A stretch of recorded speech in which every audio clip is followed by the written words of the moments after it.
have seen him everywhere, but tonight you are seeing him live. Please put your hands together for Josh Johnson.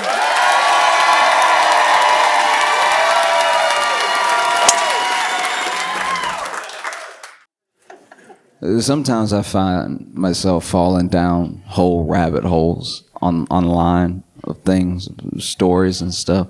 And there's a case, there's a trial. It just ended.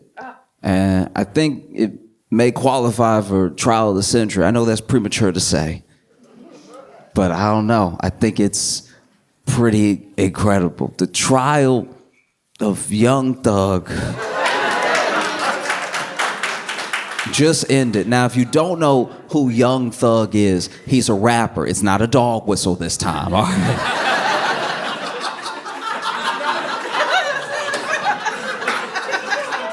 Young Thug is a rapper that was on trial in Fulton County in Georgia, right? Basically, the state's case, what they were alleging was that he took all of the money that he made from music and he funneled it through and to a gang called YSL, a gang that he was supposedly the leader of, right? And that's the state's case. And the judge in the case looked exhausted. I've never seen a judge act like this before. Every time the court camera cut to her, her head was in her hands. And I'm not gonna act like I know the law, okay? My understanding of the law sort of begins and ends with Law and Order SVU, all right? So I know you can sustain, and you can object. I've never heard a judge be like, you can't do that. She said it a lot.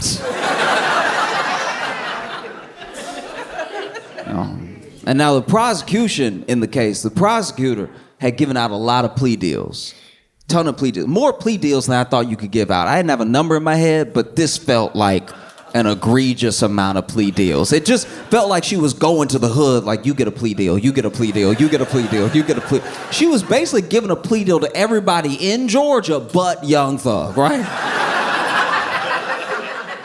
And she was giving these plea deals in return for their cooperation, their testimony that she would use to piece by piece paint the bigger picture that the state was alleging that Young Thug's the leader of YSL. Everything they do is by his direction. All his money goes through and to them, right?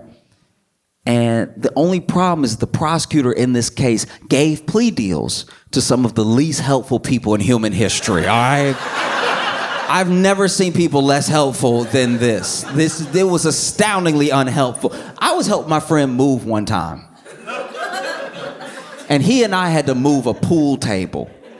Just us. Downstairs. And our third friend was there at the bottom of the stairs just watching. And even he was more helpful than anyone that the prosecutor gave a plea deal to in this case. At least he could be like, watch your step, something. I'm gonna tell you about some of the testimony. I'm gonna need you to be patient with me because a lot of the dudes testified in this trial are going by their rapper name and they haven't made it yet. So I don't know why it's spelled like that. I don't know how to pronounce it. I'm gonna say he for short, all right? There's one dude that was on the stand, right? And prosecutor asked him a very specific question, very specific reason. She goes, did Young Thug have an issue with Rich Homie Quan bringing his friend to the party, right? Now, Rich Homie Quan is also a rapper who has sadly passed away. But his friend, to the best of my knowledge, allegedly, is a gang member, right? This whole question is to paint Young Thug as a leader of a gang. That's why he would have a problem with a different gang member coming to his party, right? So the prosecutor asked, did Young Thug have an issue with Rich Homie Quan bringing his friend to the party? And then this guy on the stand goes,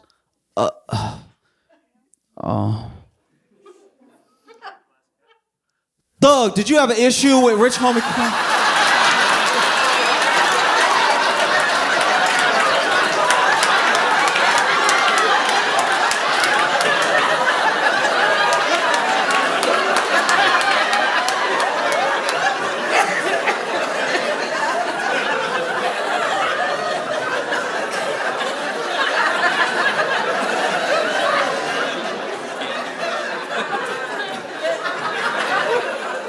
Never in the history of court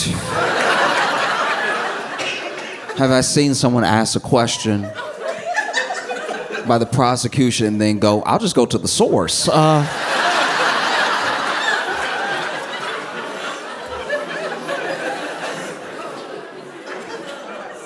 so then the prosecutor goes, no, I'm asking you. Did Young Thug have an issue with Rich Homie Quan bringing his friend to the party, all right? And then this guy goes,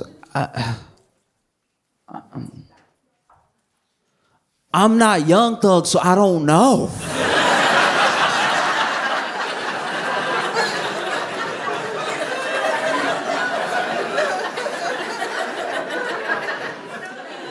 Moments later, the prosecutor's asking question after question after question, all alleging the same thing, all to the same end, right? And this dude, he's not being combative. He's not even being rude. He's just not being helpful. And so then the prosecutor pulls up, I don't know if she pulled up it exactly, but basically references his plea deal where she goes, I have right here you answering questions definitively that I'm asking you right now. And then this guy on the stand goes, y'all wrote that, I just signed it.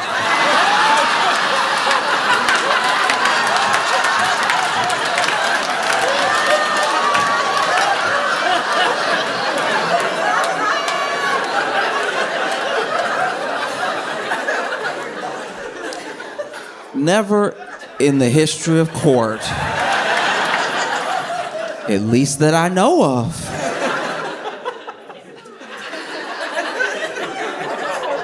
and it's like, you know, the internet especially was of two minds, because it was like people could not decide if these were like some of the dumbest people who had ever lived or legal masterminds. Because basically what this dude is saying in open court, right, is, look, you were about to give me how many years. I didn't want to do how many years, and you told me if I signed the paper, I wouldn't do how many years, right? So I signed the paper, but I'm not about to perjure myself.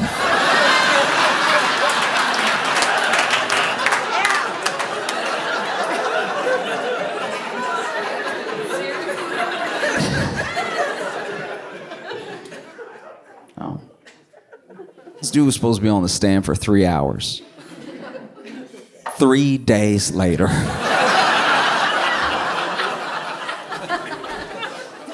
The prosecution is asking question after question after question, all to the same end, right? And, you know, references again. Look, I understand that we typed it up, but what is in this is based off of what you said to the police. This is based off of testimony you gave during interrogation. And he was like, yeah, but if you gave it to me to type up, it would say something different than what you have right there, right now. Even the prosecutor was like, oh.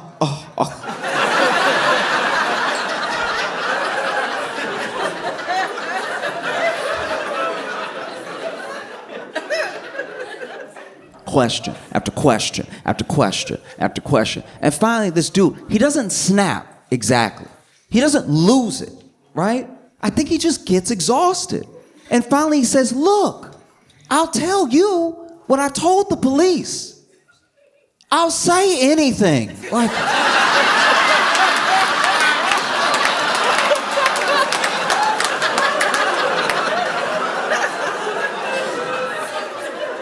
this is a witness for the prosecution.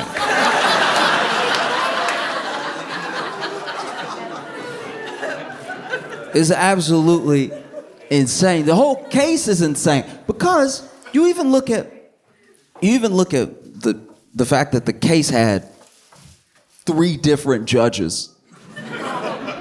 Yeah, got passed off like a bad baton. First judge was Judge, I don't know how to pronounce his name. I think it's Glanville, yeah. And this judge, he does seem to suck. Like, he does. But he also had to put up with some stuff, too, because there were jurors that were fully out of pocket during this case. Just a couple of examples. There was one juror that got picked. It already took nearly a year, by the way, to pick a jury. which is insane. And then after they pick the jury, there's one juror that during the trial has started, and I think they just went to the Dominican Republic.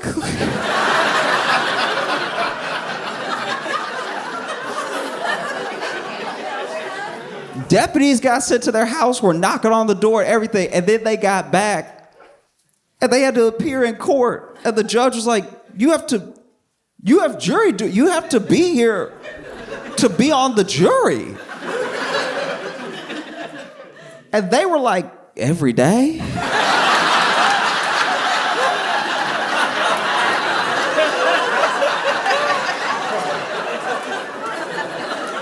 That sounds wildly inconvenient.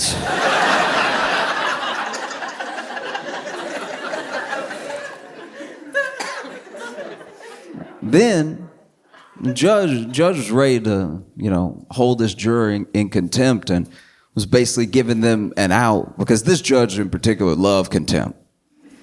He had a lot of contempt. The entire trial full of contempt. And gave the juror a way out. He was like, look, I could send you to jail, I could fine you, but what I'm gonna have you do instead is write me a 30-page paper on the importance of being a juror. This dude sentenced her to APA style.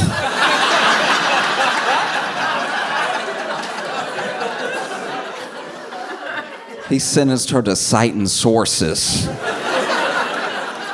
You couldn't see his face in the moment, but even Thug was like, damn.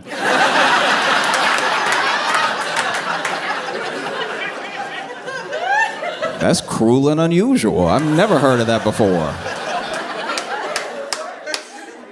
There was another juror that admittedly, I don't even know what happened with this person, but I know that they got in trouble for for live streaming the case. Which is extra crazy because it was being live streamed.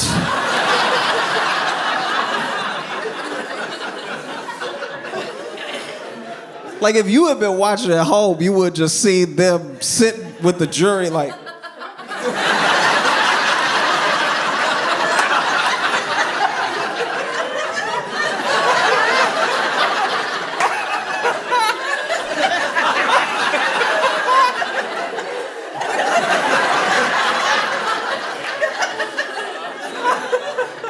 You risk jail time for an extra angle. We are.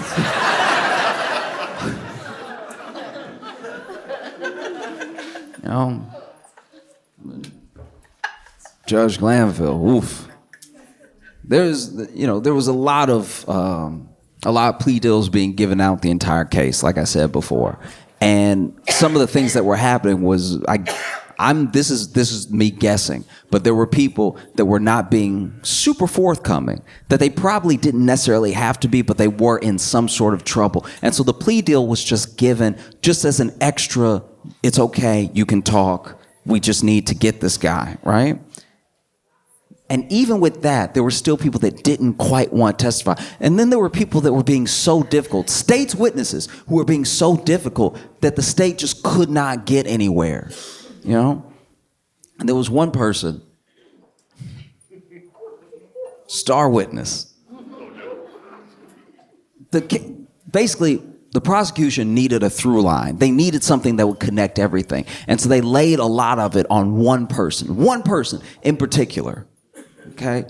And they needed his testimony so bad that they pretty much gave him immunity on the stand.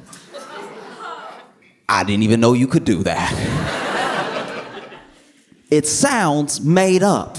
It sounds fake. I feel like he thought it was fake too, because he was like, immunity on, so if I say something on the stand, answering one of your questions, and it implicates Thug, but it also implicates me, I'm okay? Yeah, you're okay, you have immunity.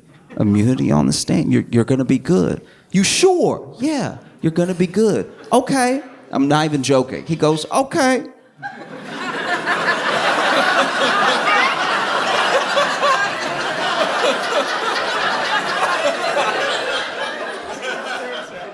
Okay, but what if it's federal?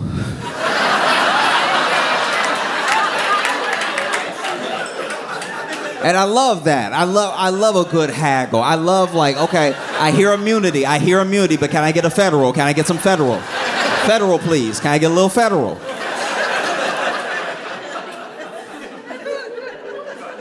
Oh, it's beautiful. This dude gets all the stab, and you can tell he doesn't trust it. You can tell he's like, nah, they're up to something. Doesn't want to answer any questions, but we told you have immunity. All right. Basically compelling this man to testify, dangling immunity in his face. Sits on the stand. First question from a prosecutor. How old are you? And he goes,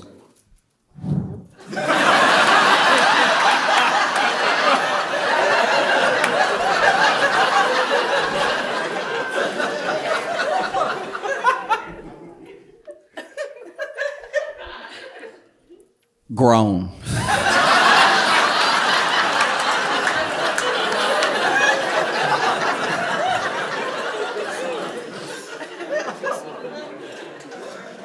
And the prosecutor's like, what do you mean by grown? It's like, I'm an adult. Prosecutor is like, okay, seeing as you're an adult, how many years is that? And then he goes, looks over at the judge. I plead the fifth.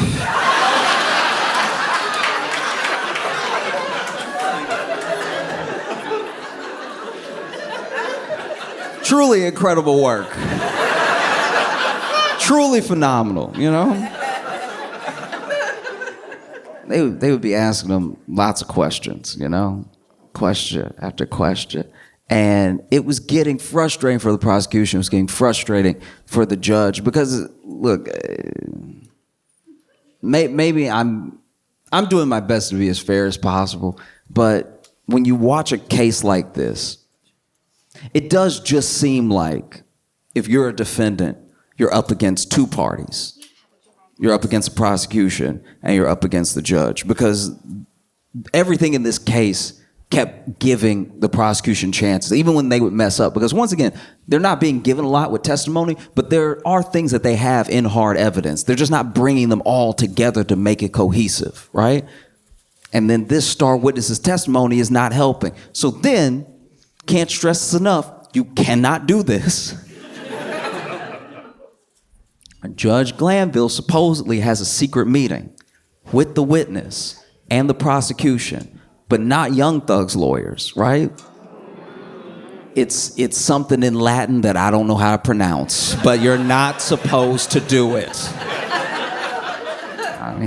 And basically, in this meeting, this witness is then threatened with the dangled immunity and everything. Oh, we'll charge you for this. We'll hold you in contempt for 2 years. We'll put you in jail. All this stuff, unless you start testifying, unless you start answering questions to the best of your ability. I don't want to hear any more of this pleading of the fifth, all that stuff, right? And so then they go back to court, and he's answering questions so well that the defense gets suspicious. Defense is like, what happened between now and lunch? All of a sudden, he remembers everything. He remembered what color everybody was wearing.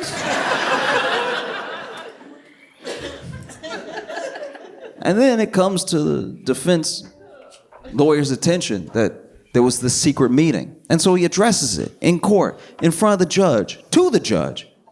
He goes, Your Honor, I've heard some distressing news that there was a secret meeting with you, the prosecution, and the witness. My client and I were not privy to. I don't know what was discussed. This person's acting different now. Like, what is this? And the judge, instead of denying it, instead of being like, that's a horrible accusation, that's not true at all, the judge goes, who told you that?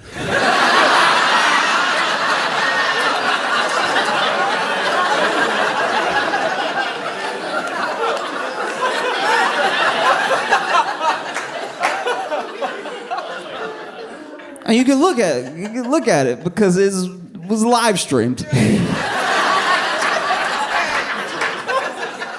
You can look. Who told you that? And he's like, Your Honor, don't worry about who told me that. That's the least of my concern. It's who told me that. The meeting is my concern. He's like, no, I need to know. This is very distressing. I need to know who told you that. And he's like, Your Honor, it doesn't matter who told me that. Is that true? Like, did that happen? Who told you that? Who told you that? Who told you that? Who told you that? Over and over and over. And it's just wild that, like, in a RICO case involving supposed gang members, that the judge is like, who snitched?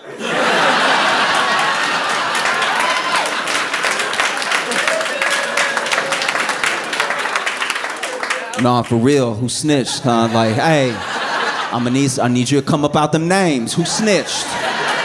Ain't nobody play with. Look, I will bust everybody in here right now. Who snitched? And Doug's lawyer is like, no, look, I'm not gonna tell you, all right? I'm not gonna tell you how I came upon this knowledge. I'm just asking you if this happened. I'm asking you, maybe even for a mistrial. Like, how could this happen? He goes, who told you? Who told you? I'm gonna give you 5 minutes to tell me who told you. And Doug's lawyer is like, I don't need 5 minutes. I'm not gonna tell you. That should be the least of your concern. Like, is this true? And he's like, I'm gonna hold you in contempt if you don't tell me. I will put you in jail if you don't tell me. You will go to jail if you do not tell me. It's like, look, I'm not gonna tell you. You can put me in jail, but the problem is the meeting. The problem isn't who told me, right? And so then the judge does it. He holds Doug's lawyer in contempt, which is pretty terrifying. You know? This judge is basically going over and over again. Who snitched? Who snitched? I can't stand a snitch. And you know,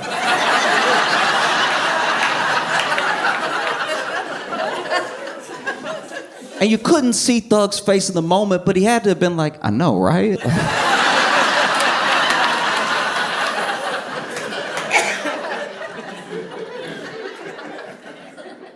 And so then Glanville does it. He holds Thug's lawyer in contempt.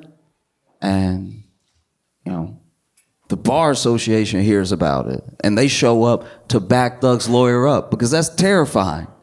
That's terrifying if a judge does something, doesn't even bother denying it, and then holds you in contempt for asking. That's a scary court system. You know what I mean? Because that's one of those things, if it can happen to anybody, it can happen to anybody. Like, I know that it's a case involving hip hop, involving like gang culture, whatever, but that particular thing, that could happen to anybody, I promise you. That's very scary, you know?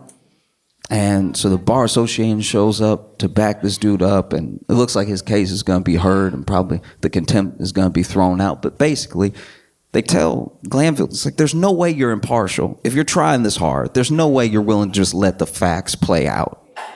And so Glanville has to recuse himself from the case. And one of the things about recusing yourself, it doesn't undo damage.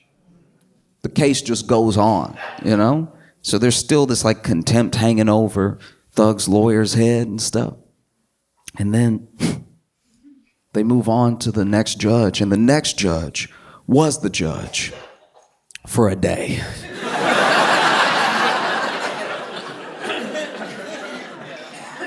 I'm not a judge, and I don't know how judges get cases and stuff. Apparently this case was just given to her randomly and everything, and then she got the case and she was immediately like, hey, y'all, I can't.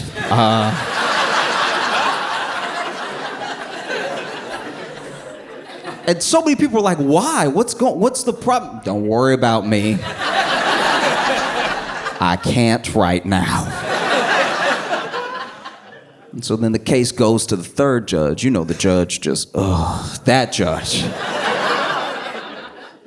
The case goes to her, and she does her best. But it's very difficult. It's very difficult because there are things happening in the case that should just never happen. They actually had an officer come in who was, I guess you could almost call him a specialist in RICO cases through his police work, right? And even he made a mistake on the stand that had the defense asking for a mistrial because basically the state handled the case so poorly, so messy, just so confusing, right? That the defense would be asking for a mistrial consistently. They were asking for a mistrial the way that you act when you got 2 cards left in Uno.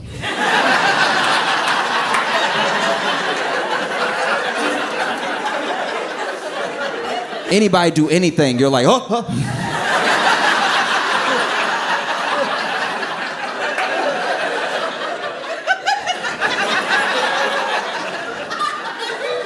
Defense would call for a mistrial nonstop. That's a mistrial right there, Your Honor. He just sneezed, that's a mistrial. He gonna get everybody sick. Because this witness on the stand, his testimony, I'm pretty sure had to be thrown out because even though he's an expert in RICO and everything, 2 things were revealed that were pretty distressing. One, it's a RICO case, so they're trying to get everybody on everybody's crimes, but they never bothered to really look at the financial records of Thug. Which is pretty insane if you're telling me that all the money he makes, he runs through and to a gang. And you didn't bother to check a Chase statement or anything? That's wild. And then, while this officer is giving testimony, he makes a mistake that obviously wouldn't be called out by the prosecution, but does not get called immediately. And then the defense hears it, and then they're like, this is crazy, we can't allow it. Basically, he references past convictions as part of a testimony to what this person would have done in this case. And you can't do that. You got to judge it by the merits of the evidence you have in front of you about what happened right now, right? And at one point, the judge loses it. She storms out. The judge goes, I can't take it anymore.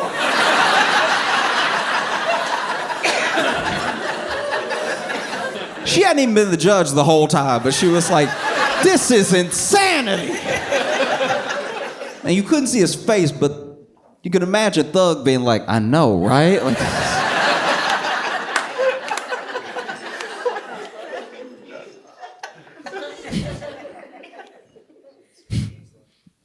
and so she almost grants a mistrial. There's a mistrial with prejudice and mistrial without prejudice. Mistrial with prejudice is basically don't even bring it up again. Mistrial without prejudice is like, okay, you didn't make the best case or something happened or a bunch of jurors went to the Dominican Republic, so like, we can try it again later.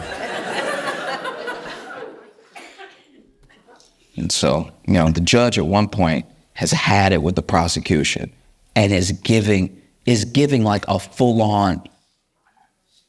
You just so rarely hear people talk to like this on a live stream that aren't on a Zoom call at home. Like this, she was just like, she was looking at the prosecution and she was at her wit's end and she was like, I don't know what to say to you. Like, I don't know, with the years of experience that you have, I don't know if you were willfully trying this case as badly as possible or if you were just so unorganized that you can't seem to string a coherent thought together on how 2 things are related. We've heard testimony. There are people that don't show up. We're leaving at 4:25. Like, what is happening? And the whole time, prosecution is like, oh. You ever just take your talking to because you're like, yeah, it's pretty bad. Yeah, and like the prosecutor had the same nod that dudes have on the street when they getting yelled at on Valentine's Day. It's just like, just go ahead and nod and accept that you've messed up. It was so bad. And be thing after thing after thing, whether it was jurors, whether it was judges, whether it was just wild testimony. There were people so uncooperative, right? Like there was one point where they showed this guy a picture, right? And it's a picture of him and Thug and 2 other people. Apparently with the person, I don't know, I didn't see the picture, but apparently with the person who was murdered, right? because that's one of the charges. There's drug trafficking, there's like gun running, there's all this stuff, but there's also a murder, right? And when it comes to the murder, that's one of the big ones, because they're alleging that Thug paid for the getaway car, right? And so once again, not checking his financial record seems like an oversight.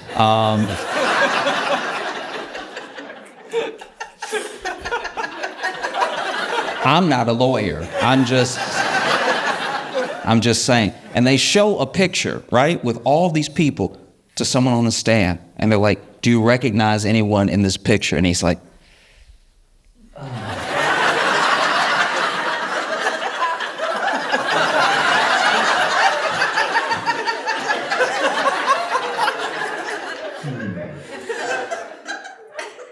I see me.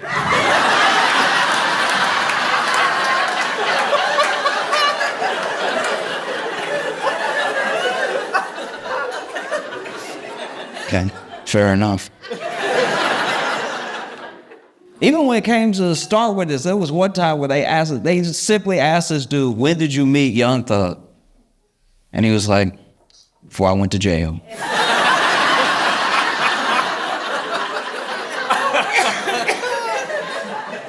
And just for the sake of clarity, the prosecutor tried to clarify, which time before you went to jail? And he just goes, you right.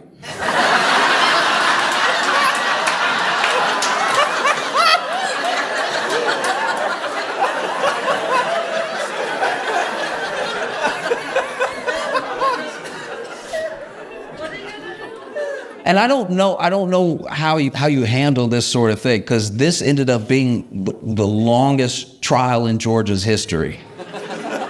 Also, one of the most expensive, if not the most expensive, because I guess plea deals cost a lot of money.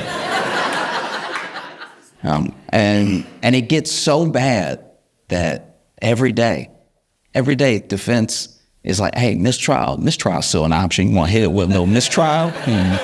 We can mistrial. You know what I mean? But then, you know, the prosecution would do something that would kind of warrant a little bit of a mistrial. Like there was even one point where they had someone on the stand read a caption from an Instagram post. And this caption had been poured over because basically through the hashtags, what a lot was being alleged, because, you know, whenever there's letters, whenever there's numbers, it could have no meaning, or it could have double meaning, or it could mean exactly what the prosecution wants it to mean. It could mean what the defense wants it to mean. And so they were arguing about this one picture over and over again before they would let the person just read it out loud to the jury, right? Because then I don't know if it's a gang, and I don't know if that was what the prosecution was alleging, but there was one point where the prosecutor was asking someone on the stand about a series of numbers, right? And a lot of people will sort of rep their area code. That's just a common thing throughout America, right? Exactly.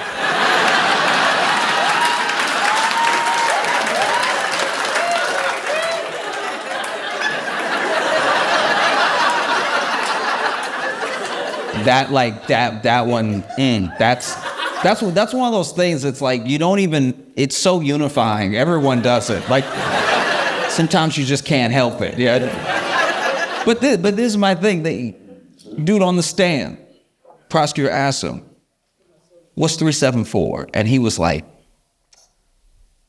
"Numbers."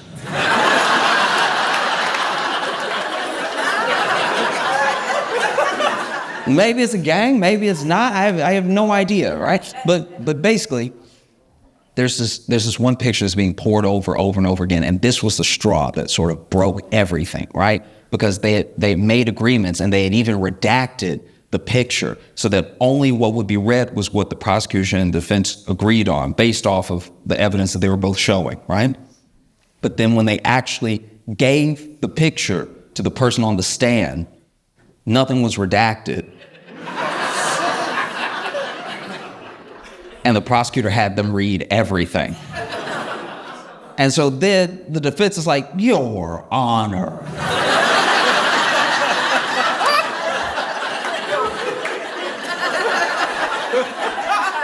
I've never heard a lawyer have to like go, Your Honor, kind of like, Mom, like.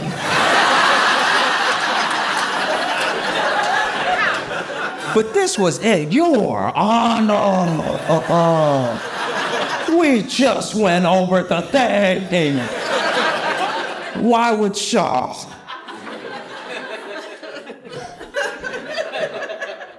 And sure enough, Judge agreed. Judge was like, look, I gotta do something else with my life too. Like, it's just,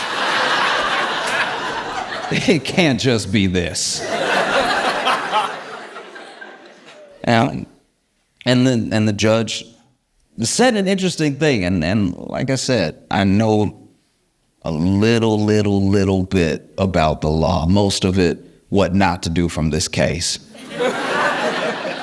But the judge says something where she's like, I'm basically trying to salvage something here because I don't want an entire jury's 11 months to be wasted. I don't want, which to me is a little weird.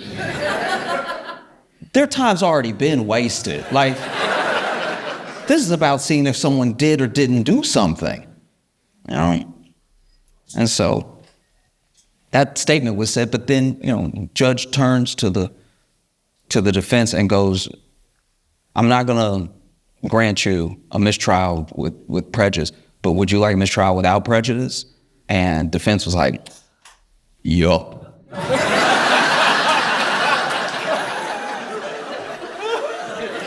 And then she was like, I'm inclined to give it to you because this whole thing, this right here, no.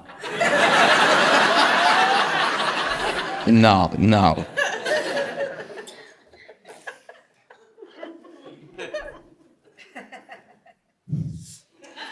And so then, they get to plea dealing a bunch of people day after day after day. And then they actually go to Thug and they're like, look, you're facing like 25, 40 years for all the things that we are alleging, right?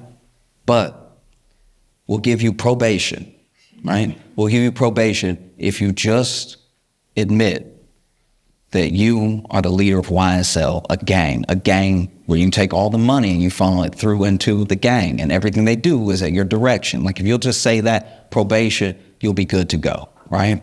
And then Thug says, no,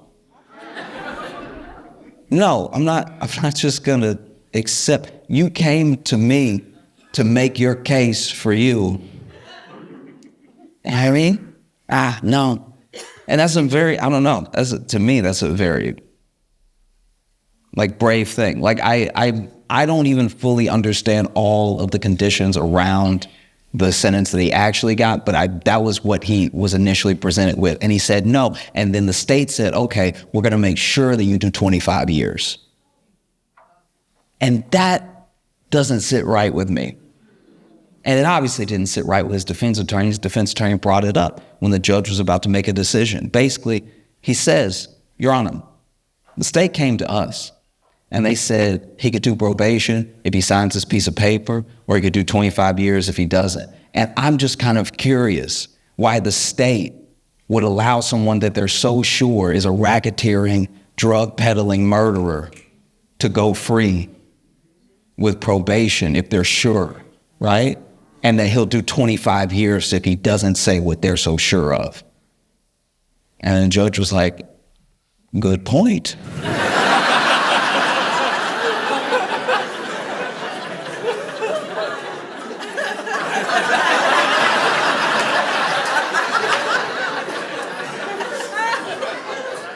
That is very hard to argue against. And then the judge granted Thug probation and, went home. And there are some people that are like, man, if he could have just stuck it out a little bit longer, seen the trial to its end, there's no way he would have been convicted. The defense was ruining the state, just at every turn. And it was mostly the state tripping over themselves, right? And I get it, though. That dude sat in jail without bond. Dude was in jail for 2 years. He was in jail for a year while they picked the jury. He was in jail the entire trial, And every once in a while, don't get me wrong, every once in a while, Thug would also laugh. Because, like,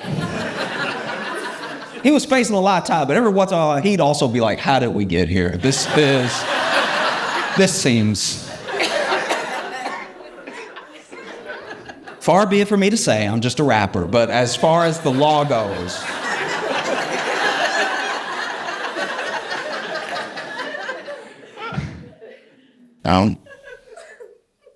But what? I don't know. I don't know. I get it. I get somebody tells you, hey, you just do 3 more months, you'll go free forever. Maybe.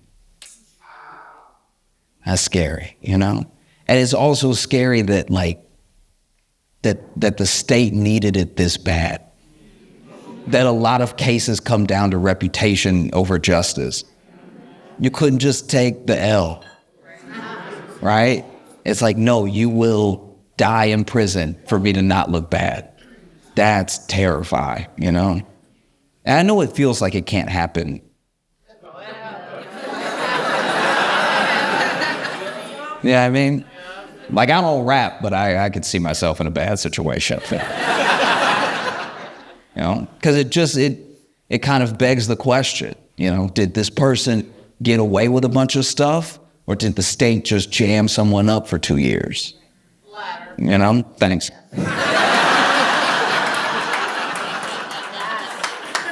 But that's my thing. It's like I don't even know, and I'm obviously not Thug. You know, I hope that everybody can like move on in the most prosperous way possible. I really do. Everybody that testified, everybody.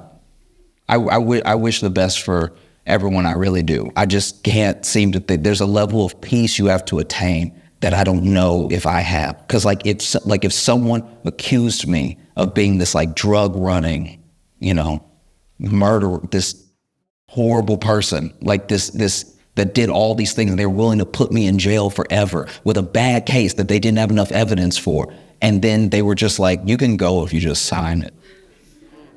I think it would make me mad enough to kill someone.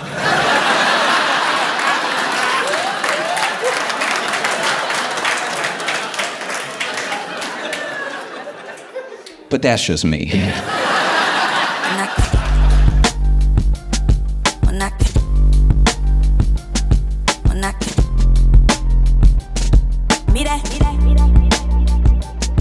When I